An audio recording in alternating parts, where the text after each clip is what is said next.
Well, yesterday was our actual second time that we'd been to that location and done a dig.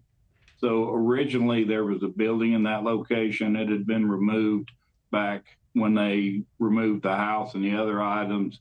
And then a sidewalk was constructed right over the top of the site.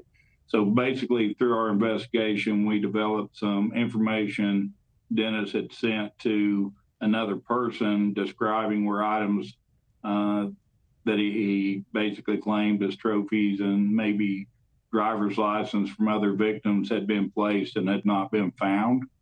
On the first trip up under the edge of the concrete, we found a set of pantyhose that appeared to have been possibly tied around someone. Mm. And from that information, we went back to Park City and visited with KBI. And yesterday, they removed the concrete for us to actually look where the information said those items were buried. And in those locations, we found several items that we feel like could possibly relate back to victims or maybe to binding shoes with victims. So you found pantyhose. Are you able to link those pantyhose at this point to any specific case? Well, at this point, they're collected and they're in, and they'll be evaluated later time to see if there's any DNA or any type of evidence that could be related. Any other items that you can share that were located, Sheriff? I saw we have the video. You can see where the sidewalk was split. I assume that's where the shed was at one point. Any other specifics on the items that you found? Well, I can tell you the items were all probably 14 to 16 inches below ground. One of them appeared to be a manufactured, constructed hole that had been lined with composition shingles to possibly protect the brick at the bottom as kind of a base for that. And then items have been placed in there.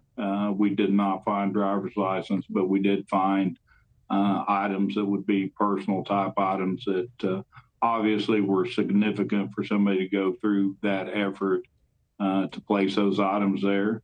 And again, the information that we were working on was originally created by Dennis back in 2008, sent to non-law enforcement.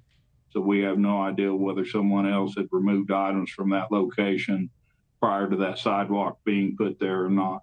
Wow, this is a big development, though, the fact that you found items that could be significant, including the pantyhose. I'm curious, Sheriff, you've actually went and talked with BTK, Dennis Rader, several times yourself as part of this investigation. What was that like? Has he been forthcoming with any information related to these cases that you're looking into?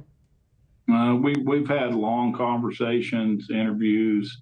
Information has come out that we feel is very relevant to our case, and then going through items that we've discovered and been shared with other law enforcement on, the search originally done back in '05. Those items have tied in, and from those documents, we believe he's tied in with our case and our prime suspect, and possibly on several other cases in Kansas and one in Missouri.